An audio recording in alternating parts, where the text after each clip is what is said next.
मंडल धाम की जय, गिरिराज धरण भगवान की जय, यमुना महारानी की जय, गोपाल धाम आश्रम की जय, पूज्य स्वामी श्री गोपालाचार्य जी महाराज की जय। जय जय वर्णानामर्थसंघानां रसानां छन्दसामपि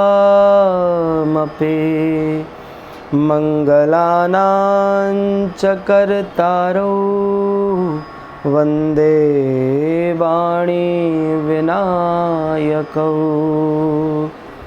सभी को जय श्री कृष्ण। कल के सत्संग भाव में हम सभी ने श्रवण किया कि भगवान श्री गणेश को हमारे शास्त्र में किस रूप में बताया गया है। वास्तविक रूप में गणेश शब्द का अर्थ क्या होता है और उस अर्थ के क्या रहस्य होते हैं। और यही कारण है कि भारतीय सनातन परंपरा में भगवान श्री गणेश प्रथम पूज्य, और सनातन धर्म के धर्मावलंबियों में अगर आप ध्यान दें तो सभी घर के किसी भी मंगलोत्सव में भगवान श्री गणेश की ही प्रधानता समझकर उनकी पूजा किया करते हैं। तो हमारे दैनिक जीवन में भगवान श्री गणेश का किस प्रकार से महत्व है, आज इसी विषय को हम श्रवण करेंगे। भारतीय शास्त्रों में, स्मृतियों में बताया गया है कि विद्यारंभे विवाहे च प्रवेशे निर्गमे तथा संग्रामे संकटे चैव विघ्नस्तस्य न जायते। सभी हिंदू परिवारों में बच्चों को जब विद्या आरंभ कराई जाती है ना, तब उनसे श्री गणेश जी का ही पूजन कराया जाता है। तो देखो, विद्या आरंभ भी भगवान श्री गणेश जी के नाम से ही किया जाता है। हमारे दैनिक जीवन में वो कितना समाये हैं, कितना बसे हैं, कितने रमे हैं भगवान श्री गणेश।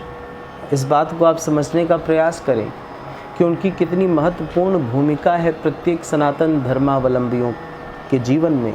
और इससे यह भाव बना रहता है कि क्योंकि सिद्धि सदन विद्या निधान भगवान श्री गणेश हमारे बच्चे को अच्छी विद्या प्रदान करें, इच्छानुकूल विद्या प्रदान करें, अच्छे नंबरों से वो हमेशा पास हो। तो जो लोग नहीं इस बात को जानते, वो जान लें कि जब भी आप अपने बच्चे को विद्यारंभ करना प्रारंभ कराएं तो सर्वप्रथम भगवान श्री गणेश का ध्यान करें, गणपति अथर्वशीर्ष का पाठ कराएं विप्रों से, ब्राह्मणों से, बहुत फलदायी होगा। और इसी प्रकार सबसे महत्वपूर्ण सोपान होता है उसका विवाह। तो जब परिणय संस्कार होता है तो सर्वप्रथम गणेश पीठ ही बनाया जाता है।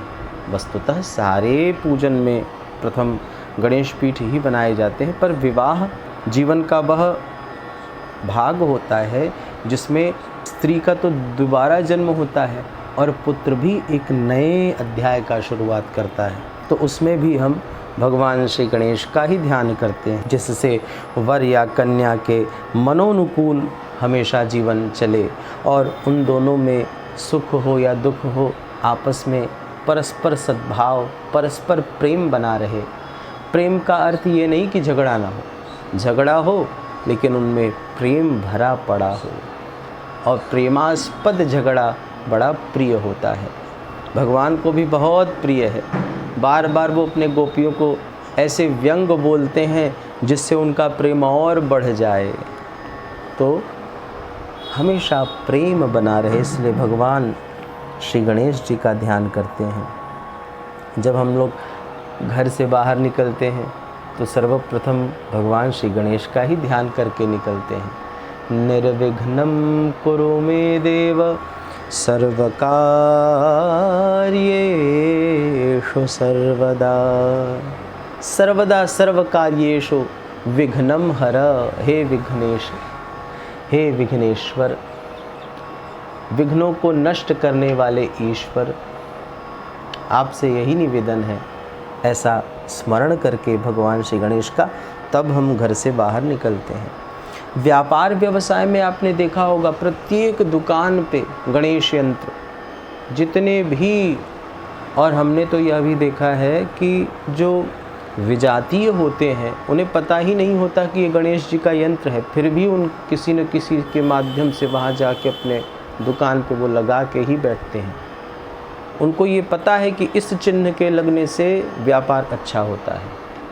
तो ऐसी महिमा है, ऐसी महिमा है गणेश जी की, रिद्धि सिद्धि उन्हीं के दाएं बाएं रहती हैं। तो भगवान श्री गणेश का व्यापार में भी इसी प्रकार अनुपालन होता है। तो जीवन के हर क्षेत्र में, जीवन के हर अध्याय में, हर एक चरण में भगवान श्री गणेश जी बसे हुए हैं हमारे समस्त भारत में। और किसानों की तो बात, कृषि प्रधान देश है, तो किसानों के पास अगर आप जाओगे तो वर्षा से लेके बीजारोपण से लेके हर एक काम में भगवान श्री गणेश को याद करते हैं, वो कभी नहीं भूलते।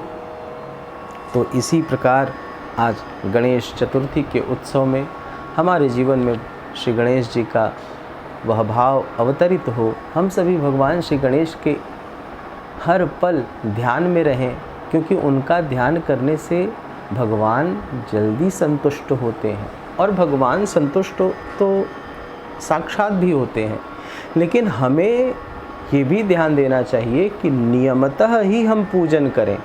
हमारे सनातन परंपरा में जो, देखो, आप बिना किसी को बताए भी घर से बाहर जा सकते हो, लेकिन नियम ये है कि आप कहाँ जा रहे हो और कितनी देर में वापस आ रहे हो, ये अवश्य घर में सूचना देनी चाहिए।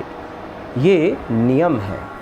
ठीक उसी प्रकार से अगर नियम है कि गणेश जी के माध्यम से ही अपने दरखास्त पहुँचाने हैं, तो आप भगवान श्री गणेश को ही पहले पूजिए, उसके बाद अपने आराध्य को पूजिए। और अगर गणेश जी ही आराध्य बन गए तो फिर आनंद ही आनंद है। पूज्य तुलसीदास जी बाबा विनय पत्रिका नामक एक दरखास्त देते हैं सियाराम जी को, और उन्होंने मंगलाचरण ही भगवान श्री गणेश से ही प्रारंभ किया। बहुत प्रचलित है, आप लोगों ने कई बार सुना होगा। वो कहते हैं, गाइए गणपति जगबंधन, गाइए गणपति जगबंधन, शंकर सुमन भवानी के नंदन, शंकर सुमन भवानी के नंदन, गाइए गणपति जगबंदन। धन्य हो गणेश जी, सारा संसार तुम्हारी वंदना करता है। तुम शंकर भवानी के सुमन हो, पुष्प हो उनके दोनों के भाव के, श्रद्धा विश्वास के समुचित आप सिद्धि के सदन हो। तो आपको बहुत बहुत प्रणाम। दरख्वास्त अंत में क्या देते हैं पूज्यपाद, ध्यान दीजिएगा। उनकी मांग गणेश जी से यही है, मांगत तुलसी दास कर जोरे, बसहि राम सिय मानस मोरे। उनकी दरखास्त ये है कि मेरे मन में हमेशा सिया राम जी ही बसे रहें। तो ये निवेदन साक्षात उन्होंने भगवान श्री राम और सीता माता से नहीं किया, उन्होंने गणेश जी से ये दरख्वास्त डलवाया है कि हे प्रभु, ये मेरी प्रार्थना आप हमारे आराध्य तक पहुंचा दीजिए। तो वो काम शीघ्र हो जाता है। जितने भी आपके कोई मान लीजिए बंधन पड़े हों जन्म जन्मांतरों के कृत कर्मों का, सब वो नष्ट करके और आपके आराध्य के पास ही जाके आपको पहुंचा देंगे। तो ऐसे हम सभी के प्रिय भगवान श्री गणेश जी की इस भाद्रपद शुक्ल पक्ष चतुर्थी में जो उपासना की जाती है उसमें आप सभी संलग्न हो। सदैव गणेश जी की आप सभी पे कृपा बनी रहे। सभी को श्री गणेश चतुर्थी की ढेरों शुभकामनाएं। वो मंगल के निधान, वो समस्त अमंगलों को हर लेने वाले भगवान श्री गणेश जी आप सभी पर कृपा हमेशा बनाए रखें, यही उनसे प्रार्थना। सभी को पुनः जय श्री कृष्ण, जय श्री राधे, जय गौ माता।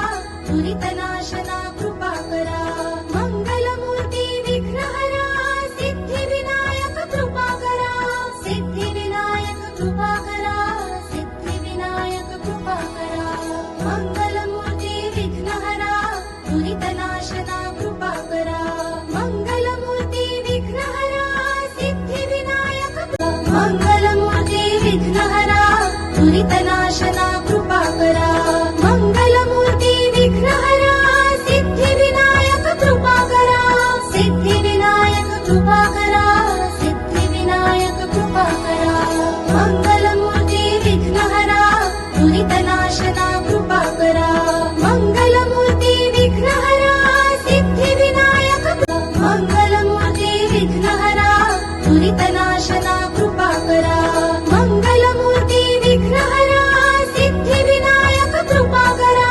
सिद्धिविनायक कृपा करा सिद्धिविनायक कृपा करा मंगलमूर्ती विघ्नहरा दुरितनाशना